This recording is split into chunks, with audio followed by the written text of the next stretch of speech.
Zion Classics TV news time.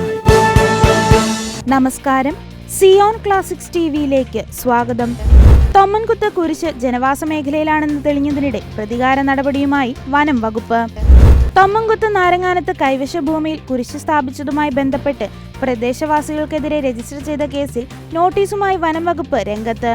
Case സംബന്ധിച്ച് കൂടുതൽ വിവരങ്ങൾ ചോദിച്ചറിയുന്നതിനും രേഖകൾ ഹാജരാക്കുന്നതിനും മൊഴി രേഖപ്പെടുത്തുന്നതിനുമായി നോട്ടീസ് കൈപ്പറ്റി 15 ദിവസത്തിനകം അന്വേഷണ ഉദ്യോഗസ്ഥനായ റേഞ്ച് ഓഫീസർ TK മനോജിന്റെ മുമ്പാകെ ഹാജരാകണമെന്നാണ് നോട്ടീസ് നൽകിയിരിക്കുന്നത്.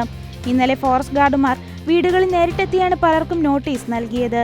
ഭാരതീയ നാഗരിക് സുരക്ഷാ സംഹിത 2023 സെക്ഷൻ 179 നോട്ട് 1 പ്രകാരമാണ് കേസ് രജിസ്റ്റർ ചെയ്തിരിക്കുന്നതെന്ന് നോട്ടീസിൽ പറയുന്നു.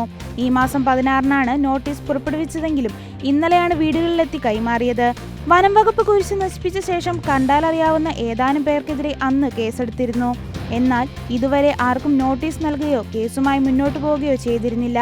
വ്യാപകമായ പരാതിയുടെ അടിസ്ഥാനത്തിൽ വിശദമായ അന്വേഷണം ആവശ്യപ്പെട്ട് മുഖ്യമന്ത്രിക്ക് കത്ത് നൽകിയിരുന്നു. പിന്നീട് അന്വേഷണം നടത്തി റിപ്പോർട്ട് നൽകാൻ കളക്ടർക്ക് കൈമാറിയിരുന്നു. കളക്ടറുടെ നിർദ്ദേശാനുസരണം തൊടുപുഴ തഹസിൽദാർ കുരിശ് സ്ഥാപിച്ച സ്ഥലത്തെത്തി പരിശോധന നടത്തുകയും ജനവാസ മേഖലയിലാണ് കുരിശ് നിന്നിരുന്നതെന്ന് ഡെപ്യൂട്ടി കളക്ടർ മുമ്പാകെ നടന്ന ഹിയറിംഗിൽ റിപ്പോർട്ട് നൽകുകയും ചെയ്തിരുന്നു. ഇത് വനം വകുപ്പിന് കനത്ത തിരിച്ചടിയായി മാറിയിരിക്കുകയാണ്. ഈ സാഹചര്യത്തിലാണ് കേസുമായി രംഗത്തെത്തിയിരിക്കുന്നത്. കൂടുതൽ ക്രിസ്തീയ വാർത്തകൾക്കായി ഈ ചാനൽ മറക്കാതെ സബ്സ്ക്രൈബ് ചെയ്യുക.